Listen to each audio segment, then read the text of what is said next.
Christian life isn't about taking this set of principles or this old document that's this thing that's kind of dead that we have to sort of align our lives to. It's about a relationship with a living God. Mm-hmm. But when you know that your value is defined by what Christ did for us and everything else is experienced, it just helps me walk through it at a maybe slower, more thoughtful pace, and not this ramrod that I can be, just power through and feel like it's up to me. Take up the shield of faith with which you can extinguish the flaming darts of the evil one. Yeah. And to think that those flaming darts are for everybody else but not us is like, if we don't have the shield of faith, how many darts are we getting stuck with? And I'm sure we've been pierced. I won't do it perfectly. I won't. And I certainly won't without him in my life. But the one thing that I do know in my heart of hearts now is that he is working in that, and he is improving me and the way he's helping me to react in the fruits of the Spirit in those situations versus me reacting in the flesh. Man was created for a purpose, often a greater purpose than he can see in himself. The trials and difficult experiences a man goes through are for his benefit and for that purpose. A dull axe is useless, though an axe being sharpened is a grueling, violent, and uncomfortable process. A sharp axe is undeniable in its purpose. A man with a spirit-filled heart and mind is also undeniable. A kingdom warrior after God's own heart. But how do we get there? God uses trials and fire to shape a man. Life is God's foundry. It's where a man is individually crafted to complete God's mission. Join us as we seek out the fruit forged in God's own foundry.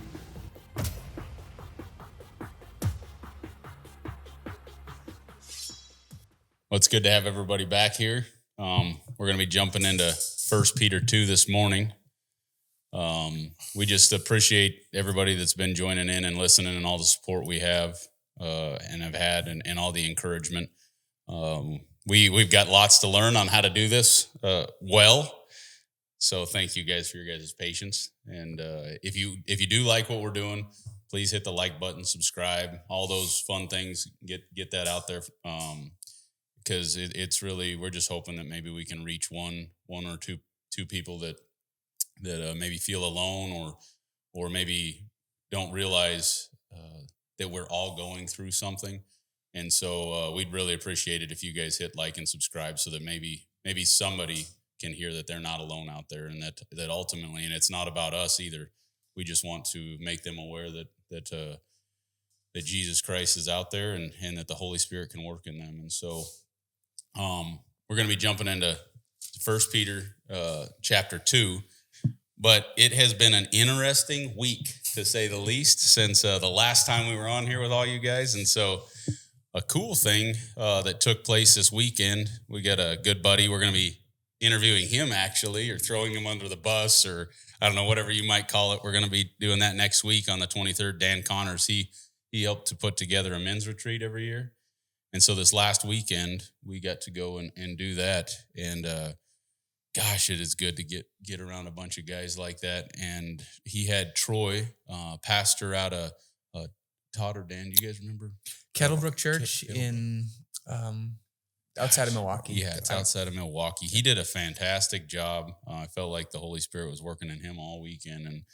And I just really enjoyed what he had to talk about. Did one of you two have like a takeaway from him or how in which he even presented anything on Troy or this weekend that comes to mind? I mean, I just enjoyed how he's just an everyday guy. Like, He doesn't hold his role above anybody else. Yeah. Like, he's as intimate as they come. Mm-hmm. You'd watch him. He'd go out of his way a little bit to say hello to people. Obviously, he's kind of a new face there. Didn't know a lot of people going in there. So he spent a lot of time one-on-one with people he's never met before. Mm-hmm.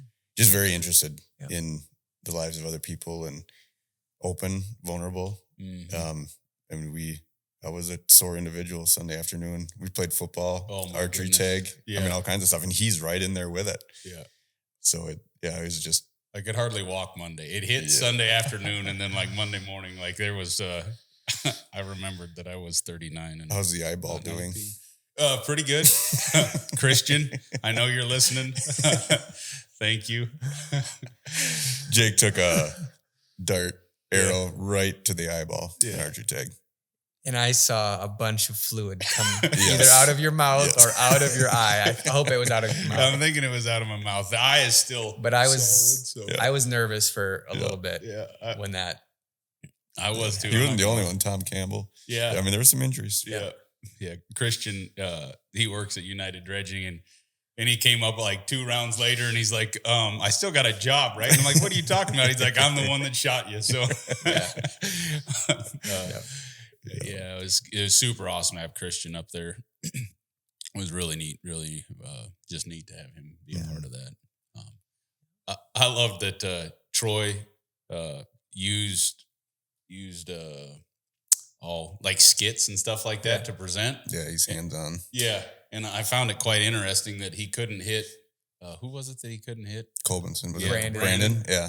Yeah, from like, I don't know, 25 yards, but he didn't struggle hitting people out on the course, you know? So I'm thinking that was an act. Yeah. You know, but, it was a good spot. A lot of people sharing vulnerable, getting vulnerable and getting real with people. And the thing that I came away with this weekend for me though, was the laughter, man. I laughed so much with some of the guys, this weekend. Yeah. I think just the brotherhood. Yeah. The camaraderie, the friendship, we might be different, have different interests, different backgrounds, but there's one thing that unites us, and it's Jesus. And, there's a real, the family of God is really a family. Right. It's not just about one particular church. Guys join us from other places, and but they have Jesus living inside of them, and so just good to be together and experience that. So. Yeah, I shared this a little bit last night with the youth group kids about having men in your life that you can open up to on a very deep level. And the reason you can do that is because the common denominator is Jesus. Mm-hmm. You know where their heart is rooted. It's not rooted in, we're going to read about some of this right away in Peter: malice, deceit, hypocrisy, evil, slander. Like that's not their goal, is to bury another individual to get a leg up on somebody or, any human desire. When you're surrounded with guys like that the common goal is to walk with Christ, you can trust in them more than you can trust in anybody else. And so it's really good to have a community of guys like that. And maybe, I'm not saying I could open up to every individual there like I do with some other people. Right. But that's super powerful when you have a community like that. And I think too, when you get in a group like that and everybody's in a different stage, what's nice is that the people who have been in this walk for a while, I know because it was like 4 or 5 years ago, was the first time I went, and I can remember what I'm about to say distinctly 4 or 5 years ago, and I think you were the one that said it then too. But also, we've been going to Emmaus, I think, since 17 or something like that, and it was like 3 or 4 sermons into listening to you. You had talked about spiritual warfare, and that how it's funny how Sunday morning you're trying to get everybody gathered to go to church, and sure enough, right, you're either arguing with the wife because this is late, or the kids are this or that, and we had went to the men's retreat, and it's growing you, and you're feeling really good, and all this stuff, and then all of a sudden you get back to reality. Yep. And man, you got a bullseye on your back, and he is shooting as far as and so. When you said that the first time, I was like, okay, so it made me aware. Now, a few years into this thing, I'm really praying and asking God, and then making sure, and I'm talking to my buddy. I'm being more vulnerable too, talking to my buddies, talking to my wife, and getting it out there, not trying to like hold in these attacks that wind up going on, right? Which I think, I know I have some stories to share from this week, but I think you guys have probably been experiencing the same things in different ways. And we've gotten text messages as well, guys, guys having some struggles. Yeah. Yeah. Todd, you shared a little bit about your experience you probably have more of these experiences than the rest of us do with an intentional time with the Lord or with other people in the attacks that come before, during, and after. I mean, one thing I'm learning is that I will set an idea in my head, an expectation, and things never go that way. And then I'll get built up in the frustration of that. When the thing can still happen, it's just different than what we'd imagined or what we expected. But then there's all the other attacks of the outside world, the evil one that will have an effect on, especially being around a situation where you're going to have some intimacy with the Lord. Yeah. I think that where God is at work, Satan is at work. And we see we talked about it at the men's retreat in Ephesians 6, take up the shield of faith with which you can extinguish the flaming darts of the evil one. Yeah. And to think that those flaming darts are for everybody else, but not us, is like, if we don't have the shield of faith, how many darts are we getting stuck with? And I'm sure we've been pierced. Yeah. And just to go into those weekends knowing that it's going to be good, but. And I love how Troy talked about that too, because he shoots at Brandon and he misses by just a little bit. Yeah. And he shoots and he misses and he says, what does it say? And then he has, who was going to light it? That was Todd. Todd. So then Troy has Todd go to light the arrow. Todd was going to light the arrow. And I'm like, I was thinking maybe Troy had some special alcohol on it that he could get away with it, and then we'll come to find out, no, he was just seeing if we were really that crazy to light the arrow, right? And but you don't even have to hit the mark, I think is what he was saying. Like, the evil one. The carnage. Yeah. Yep. Yeah. And so you guys have a picture of that flaming arrow, right? Even if it hits to the side, it's going to start a fire and it's going to wind up burning you. And so he doesn't have to hit you bullseye or dead on. And it's still a distraction. Like just watching an arrow come into your vicinity is going to grab your attention and pull your eyes away from the overall goal. And you said distraction, and that's one thing. It's so nice the way in which technology works on how we can get a hold of people, and it can protect our kids, it can protect our families. There's a lot of good things, but there's a lot of bad things where all of a sudden when your focus needs to be somewhere. So my wife just wound up getting surgery yesterday. When your focus needs to be somewhere, you can have a lot of distractions creep in, right? Or people, we have airplanes where you can be in Florida in 2 hours. As a businessman, somebody might expect you. I want you here today or tomorrow, and they have that expectation because of air travel nowadays, and so it's definitely interesting. I know that's where for me anyway, and I'm just grateful for the men in my life and then the people that surround the family and the community is so. Kate wound up getting some surgery yesterday. She had some growths on her ovaries, and so anyway, had surgery, and that was great. The surgery went great, and so thank you all for all reaching out and talking with us. In the midst of all that, God is blessing us as far as I'm concerned. We're landing a new job. And it's a type of work. We'll be doing some stripping and some tree removal, and we do this work from time to time. But I just find, and we're trying to do more of it. But I think it's so neat. We decided we were just going to run 6 dredges, and we've put a limit on that, and we're flexible enough that we'll run 7 if we have to. But 6 dredges, and which limits a person's income.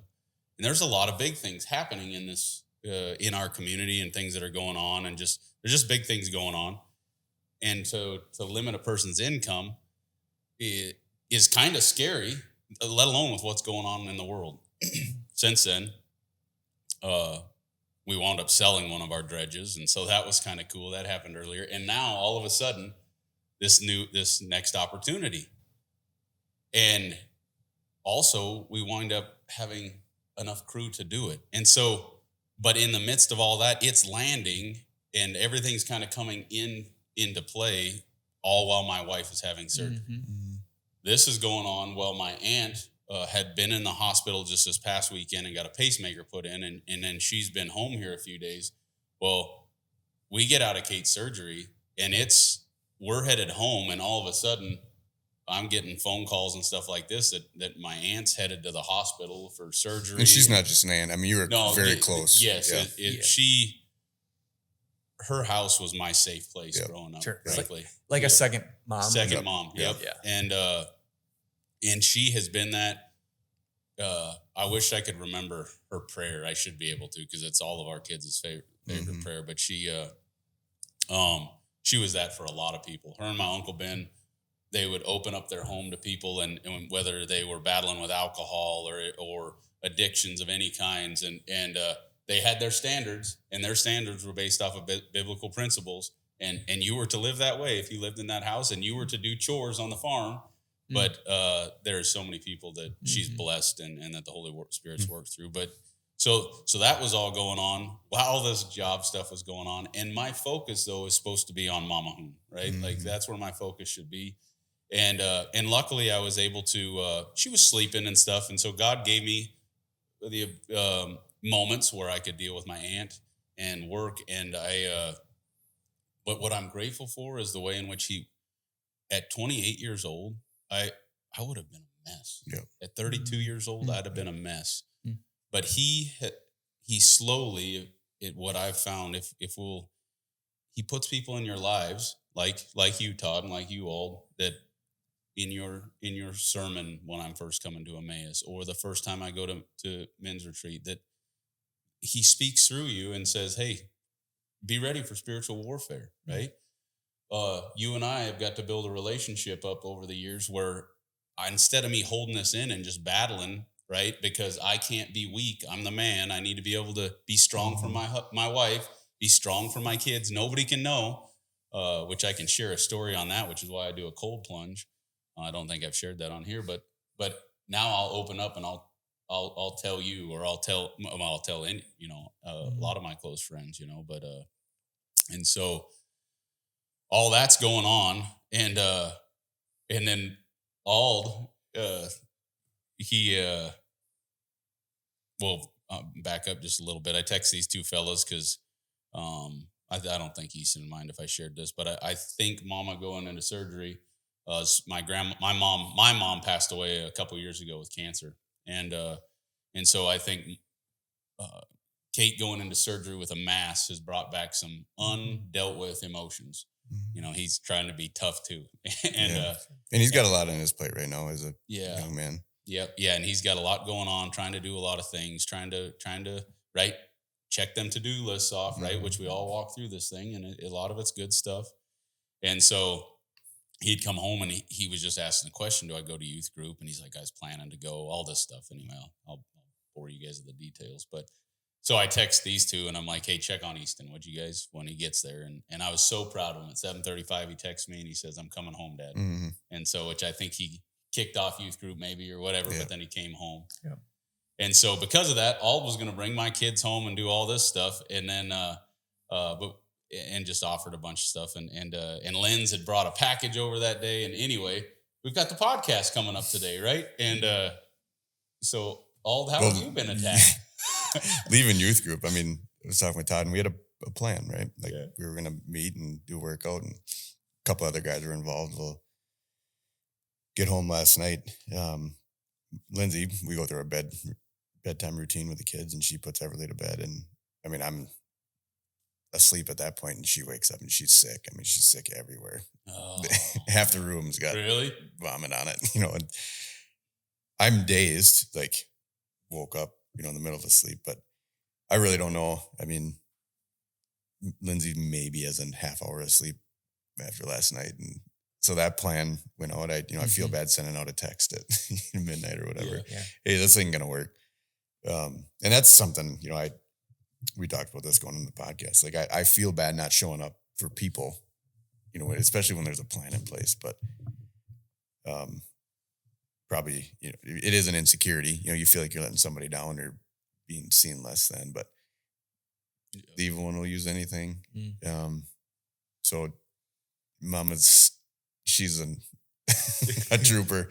I mean, at home, sick baby, hasn't had any sleep, and it's just disruptive, That's all I could think when I read that text this morning. I'm thinking, because she had put a little basket together and stuff and brought it over for Kate yesterday, and so that took effort, and took effort for our family, and then you're willing to bring the boys home, takes effort for the family, and then here she doesn't get much sleep, and here I got you again here. So Linz, thank you. I appreciate you and Dan and you allowing me and him to have the time we wind up having together, because we realize it comes with a sacrifice, and we're grateful for sure. Mm-hmm. Yeah. Yeah, I was going to ask. So I was thinking of somebody, watching this or wherever they might be on their faith journey. They might think, you go to church and you hear a message, or you talk about 1 Peter 2, and that's great. But how does that connect with real life when you go through hard things? Like you're sharing of just normal life things. I mean, and the stress of, the vomit, nobody wants that. That's a normal life thing. But the situation with Caitlin, that it could have been, you didn't know leading up to. How for you guys do you see like faith in Jesus intersecting with 1 Peter 2 with, just like real life? Like how is that different now maybe than it would have been 10 years, or you shared a little bit of that, but just like, I'm just curious. I think it's super helpful because everybody's got hard things. Like there's a quote I keep in the back of my head that I heard, when I was going through some very hard learning experiences. And it was I don't even remember who she was, but she was a female speaker. And she says, your value has already been defined by Christ on the cross. Everything else in this life is just an experience. And what I took that as, like, when these things get hard, we feel like we have to, a lot of it's on us. Like we have to make the outcome of this the best case scenario. But when you that your value is defined by what Christ did for us and everything else is experience, it just helps me walk through it at a maybe slower, more thoughtful pace, and not this ramrod that I can be, just power through and feel like it's up to me.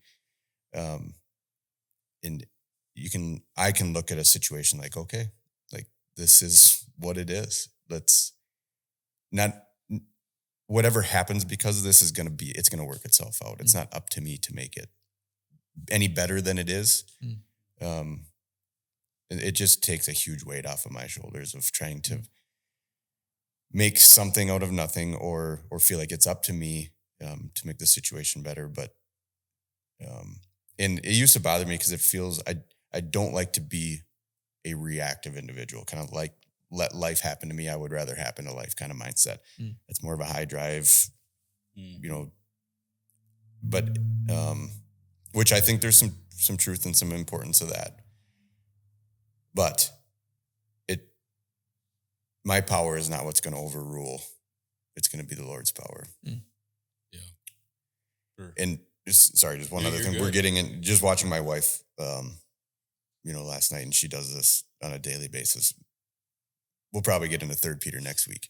And it talks about husbands and wives. And it talks a little bit about how women shouldn't, don't let their adorning be external, the braiding of the hair, the putting on of gold jewelry. But it says, let your adorning be in the hidden person of the heart with the imperishable beauty and gentle and quiet spirit, which in God's sight is very precious. And so I think all of us can kind of say that, like, our wives have insecurities when they show up in the kid drop-off line and they're in their pajamas and it looks like they just got out of bed. And like, that is an insecurity that I think a lot of women have. But man, my wife last night, just a rock star. Like, that's what it is. Like, she's loving her daughter and her family the best way possible. And that to me is like the most attractive thing ever. And also I think that's what God's design is the imperishable things. Those are the things that are going to last forever and build a foundation. So I just, very thankful for that. And want to also maybe give permission to not have it all together to whoever needs to hear that. Like we don't. Mm-hmm. And so if you're showing up in the kid drop-off line and you're a mess, it's probably because you were up all night loving your family in a way that they needed it. Mm-hmm. Yeah. Or had been like that. That's the thing is that our wives, they're such wonderful caretakers and they're gifted in ways that we just are not. And in this moment, as you're saying that now and about what I'm about, it is interesting, the two experiences right there, because I'm in this moment taking care of Kate and Lynn's is doing what mamas do and they take care of their kids and their husbands. And that was what I was thinking of yesterday was like, gosh, my wife does this day in and day out. I don't not think I couldn't do it. I just couldn't. There's no way. I wouldn't have the patience for it. I can do it for the moment and I can do it for a couple of days, but he didn't build me to do that. And I watched him build my wife and your guys' wives to do that very thing and love in ways that just I'm not able to. Now, she makes me very well aware and she refines those rough edges. She loves birthdays and I took that for granted in our early years. And so over the years, she's made me a lot more emotional than what I once was, for sure. But that question you asked, so Todd, you're hitting the nail on the head for what I seen in 2 Peter. I got on notes that I wrote down, let go of old thoughts, have a hunger for all the purity of the Holy Spirit. He was rejected in man's eyes. We're like a living stone. We're being built up. Let's see. Jesus is the cornerstone and the dividing line. And so, you asked, how does this intersect? When I look at, I'm just going to kind of run through this as an overview of what's happened in my last week. And then we can start to maybe go into this, verse by verse. But I've had, and I am so thankful that he's done the work in my life yesterday to give me the patience and the endurance. And that came from him working on me and refining me for many years up to this point, which is put away all the malice and the deceit and the envy and the slander. Like that's learning how to put that all away. And frankly, I still have to pray going into these moments to guard that stuff from my heart. Like, because you could easily have the feeling like, well, I don't know. This is not what I was feeling, but you could have this feeling like, why can't she take care of herself? I got this whole business to run. I've got this stuff to do. I got the kids to do. Like, you could downplay it and ridicule and make it less than and make it about you. And in the end, it's not about you. And then you jump down. I think just one quick thing. As I was reading those verses, it's not like if we have these things in our life, it's where we have these things in our life. Yes. It's as humans, we all have these things and they will arise to the surface at any point in time, especially when we, like you were saying, Jake, like when your responsibilities are put first. But you have to make an actual decision to put these things away. Because we're men. Yeah. We're like, and so we're built as warriors too. Like as you're saying that, I could hear a man saying it because I know how dumb we all are. Like, well, I blew out my knee and worked on it for 6 months. You can't do this, right? Yeah. You can't, did, whether it's this scenario of this week, but I'm just saying like, you aren't strong enough, wife, to do this. Well, nonsense. Yeah. Maybe physically I'm gifted in a way that our wives aren't, or we're gifted in a way, but emotionally it was very evident to me that my emotional capacity and endurance is nowhere near what my wife's is. And thank God for her. Yes. Yeah. And I think one of our fears is to be, we think of Jesus being rejected. I think that's one of our biggest fears is to be rejected by men. Because we spend a lot of time trying to appease men and be accepted by, when I say men, that's just people in our lives. When the ultimate reality is, it's that there's no value there in appeasing or getting the approval of other individuals. Mm-hmm. And if we're going to walk the way Christ asked us to, we're probably going to have to disappoint some people in our lives. Mm. We will. Well, and I think in verse 2, like a newborn infant long for the pure spiritual milk. What when you know, that's why I wrote hunger, though, is just to kind of use a word that was maybe more relatable in today's world. Like, okay, you have an apple, you're really hungry, and you have an apple or a carrot in front of you, and you eat that. Well, you're still hungry, right? Like, it's not as hearty as a big steak. And the one thing I feel like as you allow the Holy Spirit to work in your heart, and you look at sweets or alcohol, or I'm going to actually take it back to this. You look at having the emotion of envy or slander or ego or pride, and that starts to rise up in your heart in that moment. When you've allowed him to work in your heart, you hunger for the pure spiritual milk a lot more. And all of a sudden you start to identify the spiritual warfare that's going on, and you start to battle, or at least this is how I do. And I battle in prayer often. And then from prayer, if it's really grasping me, reach out to my buddies and stuff like that, and just get it out in the open, right? And get it said. But there's a battle and a war that wages on inside of you. In my opinion, at least in my heart, it does on a daily basis, and whether I'm going to give in or not, and lose my patience, or not have the endurance to see the day through. Yeah, it's interesting. It's a putting away. So put away this malice, deceit, envy, hypocrisy, slander, and then long for this. So put this away, those things, but long for this, the pure spiritual milk. And then I had underlined, I was reading this yesterday, that by it you may grow up into salvation. Yeah. So through the pure spiritual milk, we are being, we're growing up into salvation. And I love when you're saying that by it you may grow up. It doesn't say that all of a sudden by it you arrive. Yeah. And a few verses down, you're being built up. Yeah. So you're growing and being built up. It's a process. And I think in verse 4, as you come to him, a living stone, you'd mentioned, Dan, rejected by men, but in the sight of God, chosen and precious.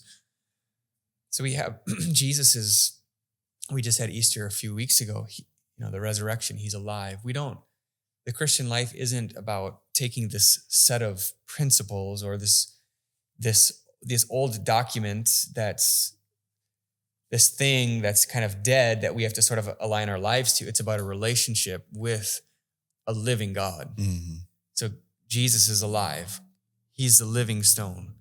God is real and personal. And so as I think about real life and your week and just the normal weeks that any of us have, God actually, because he's alive, will help us personally through what we need to do as we seek him. And I think that's encouraging for me. Sometimes, it's like, it's not just like, go to the manual and figure it out. There's no manual for how should you take this job, or how do you bid this, or how do you, it's like we need to be led by God that day.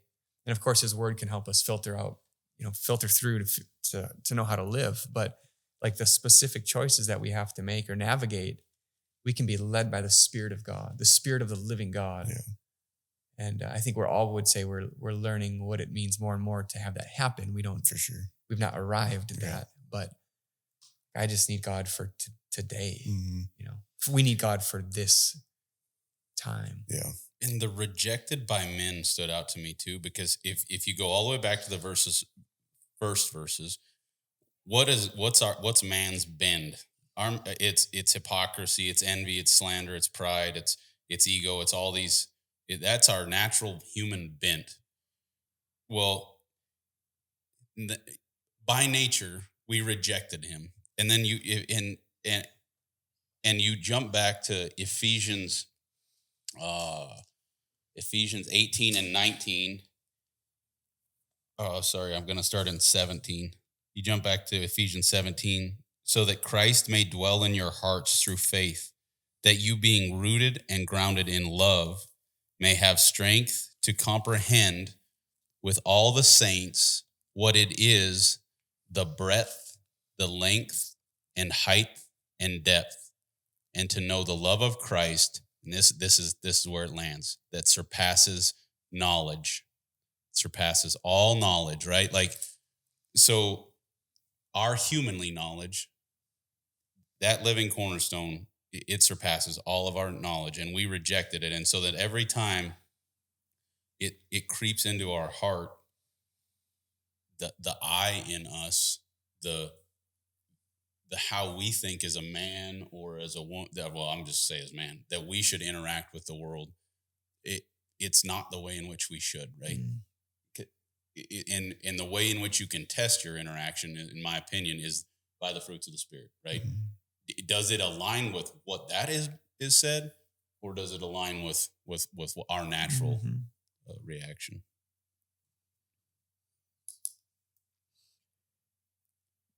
When you read that 5th verse, you yourselves like living stones are being built up as a spiritual house. Do you feel pressure in that verse? I've actually, that brings me comfort. I was thinking of that very verse was heavy on my mind this morning, because to me, that's exactly what trials are. Yesterday, when I am trying to make sure and love my wife well, my aunt is struggling with her things. We have these things going on in business. My son is having emotions. I won't do it perfectly. I won't, and I certainly won't without him in my life. But the one thing that I do know in my heart of hearts now is that he is working in that, and he is improving me, and the way he's helping me to react in the fruits of the Spirit in those situations versus me reacting in the flesh, if I'll let him. And so to me, that's where I have comfort anymore, is that at some point I realized that I was enough, and that I could trust in him despite my failures and my continual failures, that he would still be there and he would show up. Because when you started, I'm doing some reading in 1 Samuel, and all he wanted was their heart. All he wanted was Saul's heart, and Saul would not give it. All he wanted, and so he went after David's heart, and that's all he still wants from us today, is our heart. Right? And as I was thinking about like living stones and the building process you would use with stones, like very rarely do we see a stone foundation or a stone building anymore, like a true stone. What we see now is a veneer or, fake stone or stone covering up the actual structure of the building. I don't know where my thought was going to with this, but I was just like, man, because a stone foundation, like if you remove a stone from that, it's going to have an effect on everything around it. We see houses all the time where that false front of stone, the veneer stone or whatever, is just falling off, and the house is not less than for it. The integrity is not in question. But at the same time, it's like God's not going to build a structure where it's dependent on any human work. He's not going to build a weak foundation. Right. Yeah. I think that'd be the other thing, as you're saying that I'd take comfort in, is that the foundation in which what I am is, I'm not complete yet. Like that's the other thing I take. He's still working. Right, the living. Yeah, he's still continuing to build, right? Stone after stone in our life. Because, man, I feel constantly like I fall short today. And so I'm grateful that he's continuing to work. Yeah, and so we're described as a living stone. Well, then we flip ahead. Also, you are a chosen race, a royal priesthood, a holy nation, a people for his own possession. So it's interesting the ways that the people of God are described. Yeah. We're a body, 1 Corinthians. You're a chosen race, royal priesthood, the priesthood of all believers. Kind of everybody can be used by God. Is he speaking? What group of people would he be speaking to here? Because then he talks about conducting yourselves like among the Gentiles. Yeah. So, verse 1, Peter, an apostle of Jesus, to those who are elect exiles in the dispersion in Pontus, Galatia, Cappadocia, Asia, Bithynia. So, believers that are scattered, living other places. Okay. Yeah. That was, I guess, I didn't get enough time to dig into that. I was wondering if it was like just Jewish people. That's a great question. I'd have to look into that more closely too, but I would guess it would include, at this point in the story, that there would be Gentiles that would be, part of the church as well. But when verse 12 talks about keep your conduct among the Gentiles honorable, I think we would understand that as, unbelieving Gentiles. Yep. That's how I took that. As well as I took it as that. And then also I was thinking about Peter as he's writing this in this time. The church is new. And the church, I mean by the church body. We so often get that tied to a building. And it was a new concept. And so and as well as Jewish people were divided, it would have looked very much like America does today. 50%, it's 50.1% think this, and 49.9% think this, right? Yeah. And so he would have been trying to rally long-standing traditional Jewish leaders that believed in Christ, but he would have been trying to continue to galvanize and cast a vision of what Jesus really meant. Him and Paul, like I think I mentioned this last time, Peter even struggled to remember that, hey, we don't have to have circumcision to old law stuff. And so that's what the other thing that I was taking is like, of course he's got to talk specifically to the Jewish people at times. Because it would have been difficult, very difficult, I think. I like 10 too. It says, once you were not a people, but now you are a people. And it says, once you had not received mercy, but now you have received mercy. It doesn't say, once you had not been given mercy, and now you have been given mercy. Like the mercy is there. Are we going to receive it? Are we going to, in my head, as I was thinking this, like, are we going to make the discernment that, okay, it's no longer up to us. God's given me this mercy. He's given me grace. Everything I do now is in Christ.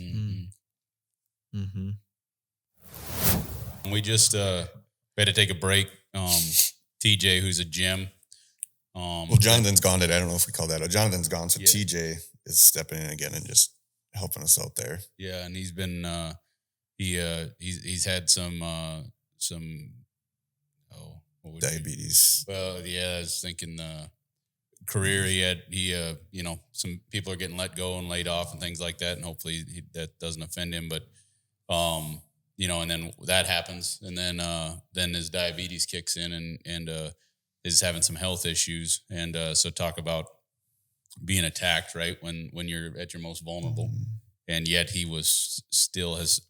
thought he was feeling good enough, was going to come down in here and fill in for Jonathan, and despite not feeling good, he still showed up today, and but ultimately he needed to go home, so we took a break there. Just grateful to be around people.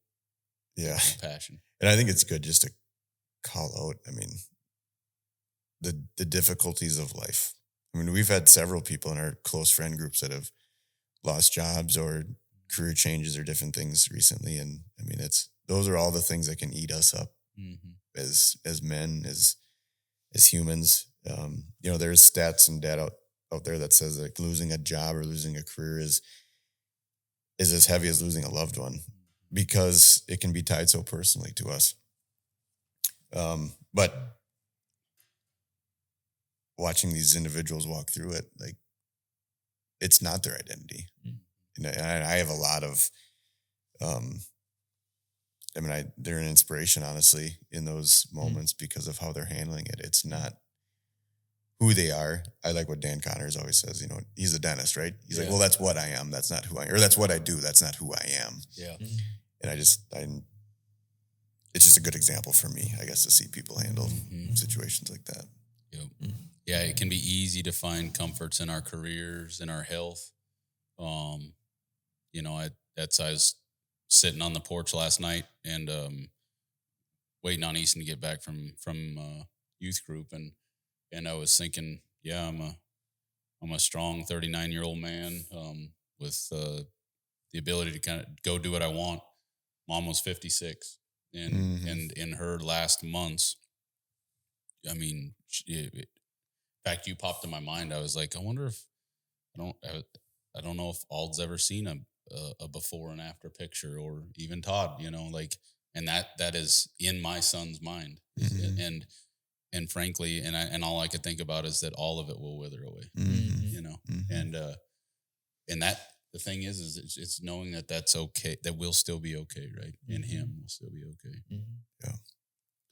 Yeah. What we're being built up into here spiritually, living, you know, as a living stone and built up as a spiritual house, that's lasting. Yeah. It's not of this world or all the stuff of this world. Yeah. Where do you put your hope? Like, I think of that driving down the interstate. My first thought is, where are all these people going? Yeah. Like, how do they have time to go here? There are people everywhere. What do we do? It's just crazy to me that the world spins in the way it does. Yeah. Like, where's their hope? Like, what is the driver? And I just know for me personally, like I make enough mistakes in my life that if I didn't have that living hope, like, I don't know what would get me up out of bed in the morning. Personally. Yeah. I don't know. I honestly wonder. I want to ask these people that question because it's an honest wonder that I have. Like, what's your goal? What's your purpose? What are you living for? So I love what you're saying there, because I think that's the interesting thing in a battle that goes on amongst as you walk through your journey.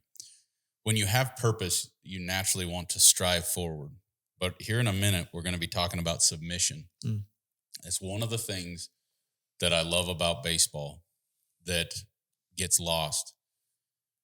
You have to be aggressive, but in baseball, if you are overly aggressive and you have to let the game come to you. You may sit there for 9 innings and not get a baseball hit to you, but when it does, you have to be ready and you have to field it in flow and go. And so that it teaches you that. And then the other thing is that it teaches you is in the first inning, the first at bat, you might make an error and you might not see anything till the 9th inning, and you're up by 1 run and there's a guy on second base, and now you're catching a grounder and you have to feel that and let go. You have to submit to the fact that you aren't perfect, but yet have belief and purpose in the fact that you're going to make the next play. And that's just one thing that I think that the game of baseball just teaches better than many other games. And that's what so then that purpose that you're talking about in the morning, to have that, but to also submit to institution. It says, be subject for the Lord's sake to every human institution, whether it to be to the emperor as supreme or to the governor as sent by him, to punish those who do evil and to praise those who do good. They're pointing out government and leadership. But here's the thing. Are you going to submit in the face of other trials as well? Submit to yourself. Yeah, I think those verses, I mean, they're almost a little controversial. They're tough. Yeah. Because the emperor was far from a Christian guy, and so people always, whatever government they live under, they're usually not always so happy with it. Well, this was not any better than this is worse. Yeah. I mean, it was a hard government. And it refers to Romans and says, let every person be subject to the governing authorities, For there is no authority except from God, and those that exist that have been instituted by God. So like really the authority is God. Like Yes. Man can think they have all the authority in the world, but it's really nothing. In a personal say, well, this is all easy to, and it is easy to say living in America, frankly, right? It's easy to say that you submit and stuff. But that's one of the reasons why I love the book, Man's Search for Meaning by Dr. Viktor Frankl, is he talked about the purpose that you had to have. And he literally had to submit in those concentration camps and still find a way to persevere. Mm-hmm. And how powerful is that? And it's not easy to do. And it wouldn't be easy to do if you were under an evil dictatorship. Mm-hmm. And it'd be very difficult. Mm-hmm. Yeah, and then it even goes into servants, be subject to your masters with all respect, not only to the good and gentle, but also to the unjust. Yeah. So submission to maybe an unjust government, not great government, the emperor, and then even submission to an unjust master. Yeah. Of course, there's times to stand up for yourself, and you got to work that out. But this is a gracious thing. When mindful of God, one endures sorrows while suffering unjustly. So it's one thing to suffer in something that we would consider just or right or good. Mm-hmm. It's another thing to suffer unjustly. What credit is it to you when you sin and are beaten for it and endure? But if when you do good and suffer for it, you endure, this is a gracious thing in the sight of God, which is exactly what Jesus did, which is where he goes. For to this you have been called. And I underline to this again. For to this you have been called, because Christ also suffered for you, leaving you an example that you might follow in his steps. He committed no sin, neither was deceit found in his mouth. When he was reviled, he didn't revile in return. When he suffered, he did not threaten, but continued entrusting himself to him who judges justly. And I think that's the key. Mm-hmm. We can submit, and we're all in relationships of submission to the government, to leaders, Hebrews 13:17, to one another, Ephesians 5:21. Then Paul goes on to talk about how that fleshes out in marriage, but nobody gets a pass on submission. But ultimately, it is entrusting ourselves to God, who he's the one who judges justly. It's really interesting that, these people that I'm submitting to might be really bad or not do it all right, but ultimately I'm submitting to God. And I think that you meet somebody, a heart of submission is not about whether you're a leader at work or you're a leader wherever or how strong you are. There are some people, they will not submit. Yep. They will not. They need to be the master of their own life. And just as they won't submit to a boss or they won't submit to one another in a church setting or whatever, or leaders, I think that's ultimately a reflection of the fact that they are not submitted to God. Right. When we submit to him, we can entrust him and then submit ourselves to other people. And it's not a blind submission or like it turns into this abusive situation. We're not saying that. Right. Like but it's a voluntary, willingly coming underneath. So if we're going to do a project, well, do all three of us, we're going to work together? Do all three of us have to be the chief? Can't be. Can't be. Mm-hmm. Or do we just say, Jake, lead it, whatever, and I'll just tell me what to do. Yep. And is that okay? But then in another setting, I might be the one that tells people what to do. Yep. Or whatever. Or, I think it's just what's the heart. Yeah. And that was the heart of Jesus. He gave of himself and laid it down. And I think one thing I would just say to anybody who's listening is that, wherever whatever your background has been or your spiritual journey, Jesus went to the cross for you, for people like us, so that we could be forgiven and saved. And, he himself bore our sins in his body on the tree that we might die to sin and live to righteousness. By his wounds, you have been healed. Our healing comes from his wounds. And of course, then he changes our lives. And so we might die to sin and live to righteousness, but it's even his righteousness in us that helps us to even live. But by his wounds, we have been healed. And I need healing. Yeah. I've needed more healing in my life than I ever knew. Yeah. As you get older, you start to think, oh, man, I realize I'm a certain way, or I need God's work. And it's by his wounds that we're healed. I think your eyes are open to that statement. You just said, like, as I get older, I need more healing. I think as he works in your life, he reveals more and more how that you just need him more and more. Like you realize how blind you were. Yeah. And you got to frankly, you become humble in the fact that I know I'm not seeing it all right now. Yeah. To receive him, but also to let yourself go. Yeah. One other thing this week, our project manager was sick on Monday and it was eating him up. He's like, I feel so worthless. Like, I feel like I should be doing something. Life will go on. Like, I think if we all can understand that, like we give ourselves too much credit sometimes. I think like certain situations need us. That's not true, but it can also be relieving that knowing that like God's work is still going to happen. And if we can give up of ourselves and take on what Christ has for us and just take a deep breath in that, like we're going to be okay. It's going to be okay. These things are not dependent on us.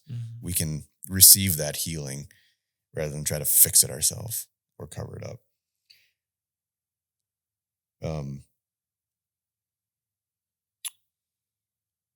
That thought escaped me, but when it talks in the beginning about all these deception or malice, deceit, hypocrisy, slanders, it's not the people that are the evil ones. And that was a point that we heard this weekend. Like it's when we're maybe hurt or wounded by another individual, they're not the enemy. The other individual is not the enemy. Yeah. The people that are maybe deceitful or hypocrisy, even if it's us, like we're not the enemy. They're not the enemy. It's the evil one. Yeah. That's the enemy. That's causing that disruption. Battle's not against flesh and blood. Right. And I've heard people say hurting people hurt people. Yeah. Yeah. So when we see people through God's eyes, it doesn't excuse bad behavior, but it does maybe give you a little compassion, a little empathy or understanding of, okay, maybe there's a reason that people are the way they are. Yeah. We see crotchety people on the outside. Yeah. It's like, man, you're just, why are you mean? But they might have had there might be a reason for that. And again, they're responsible for their actions, but it does give you a softness of heart. Or you see kids, and you're going to be responsible for your actions against that individual who may be crotchety or right. How are you going to treat Do we them? respond like Jesus would? Yeah, right. Or you see kids here around town who, people might think, oh, they're bad kids or whatever. Yeah. Well, maybe they've had some experiences that have caused them to go down a certain path. And maybe they need some people just to care about them. Yeah. They still are responsible for their choices, but I think the mindset of Jesus of giving, he himself bore our sins in his body on the tree, this giving up, this sacrifice of himself. As we go through life, if we think of ourselves as givers and not takers, that is the way of Jesus. So you can be a 38, 39, 40-year-old man who's really just a boy, taking. Yeah. It's for me. It's about me. I need to receive because I've not been filled by God. I'm just trying to stuff. Or we receive it from God, and then we can be givers.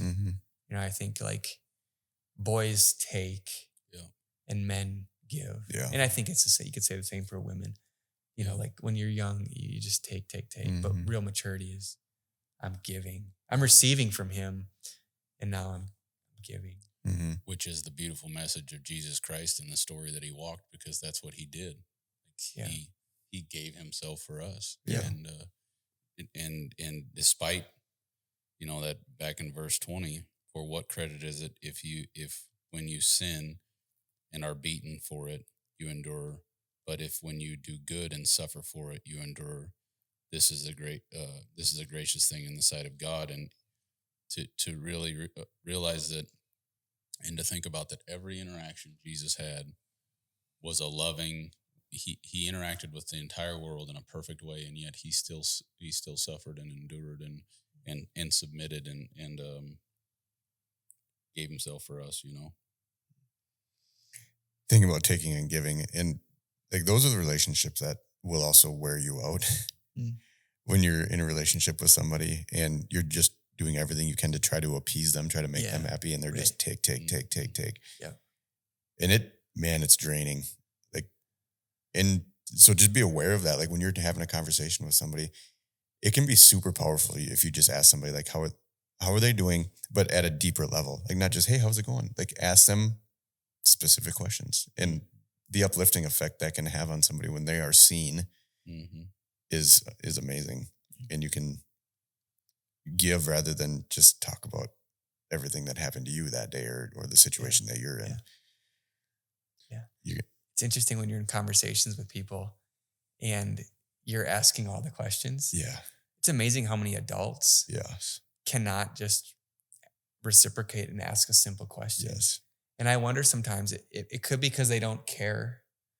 And it could be just because they've never thought about, this is how you actually carry on a conversation. Or maybe as Christians, we just naturally have a heart for other people because that's the heart of God, and he's implanted himself in us. He's, so maybe that's why we're always thinking, not always, but we should, why we're more likely to be thinking outward instead of inward. I don't know. It's just interesting. Sometimes you're like, wow, we just had a conversation for a long time. And not that I needed to have you ask me about myself, but just an observation is you didn't care.